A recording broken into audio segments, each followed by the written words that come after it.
Hey everyone, hope this finds you well today. Hey, we have been talking about self-awareness and social awareness, and you may not have thought about it before, but with just a little bit of thought, I'm sure you would agree that the hardest person to lead is ourselves.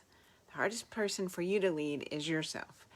We don't do what we mean to do. We don't do what we planned on doing. When we look back at things, we're like, oh, that wasn't very helpful what I did right there.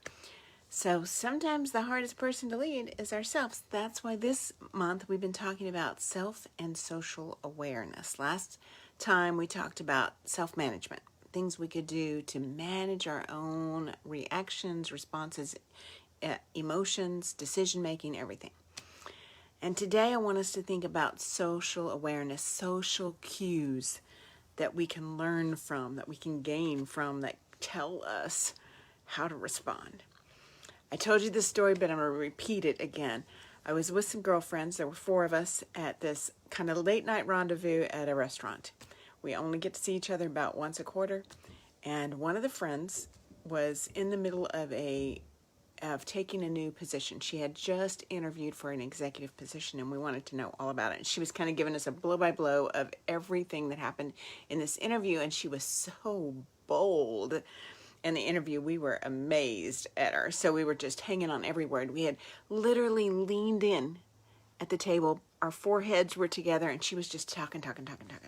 We were hanging on every word. And she had her back to the rest of the restaurant, and the manager came up behind her to the table to thank us for being there. It was right as things were starting to open up again, and so not everyone was getting out, and of course restaurants had been hit really hard. So it was appropriate that he came by the table to say thank you, but he didn't really read the room. He didn't really read our body language. He didn't think about his timing. So when he came and said thank you, he stayed.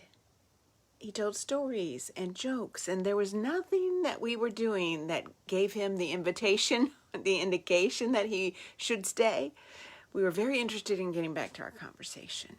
So he missed it. He missed the cues of the body language. He missed the cues of the timing. So let's talk about those 2 things today. Body language can tell you all kinds of things. People's bodies are constantly communicating. It's a non-stop communication. Even if their mouths are closed, you're learning something from their body. So start paying attention this week. What are people telling you in the way they stand, in the way they hold themselves? Look at their face and their facial expressions. Look at their eyes. What's the saying? The eyes are the window to the soul. Eyes can really tell you about sincerity and honesty, but we tend not to look at them. We tend not to make eye contact.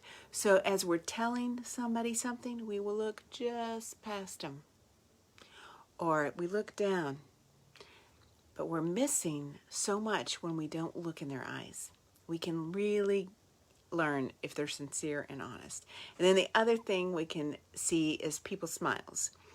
If you have a genuine smile, you'll find that right at the corner of their eye there are wrinkles. And if it's a fake smile, those wrinkles won't be there. There's nothing you can do to create those wrinkles if you're not genuinely smiling. So just body language, just pay attention. In the next couple of weeks, pay attention to what people are communicating with their body and their face and respond to that. Don't just go in with your own plan, your own words, your own reaction, your own response. I've noticed how many times people walk in a room, they have no idea what's happening in the room, but they just start talking. Things were happening in the room before you showed up. So take a moment and read the room.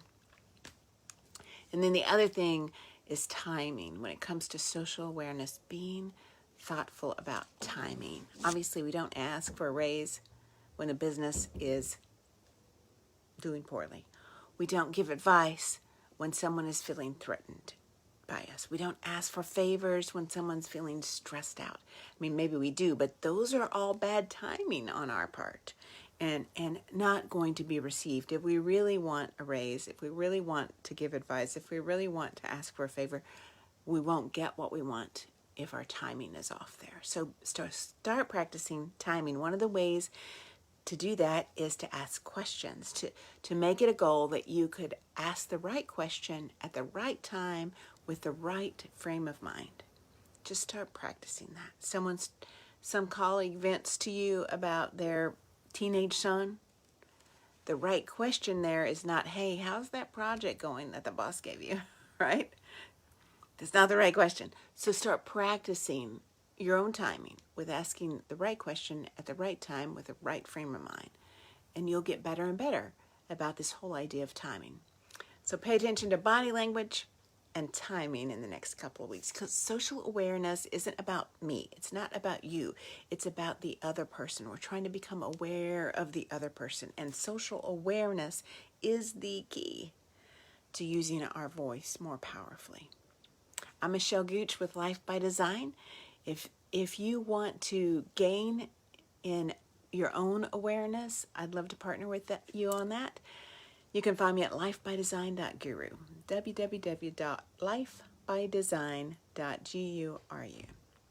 And I'll see you here next Wednesday at 1.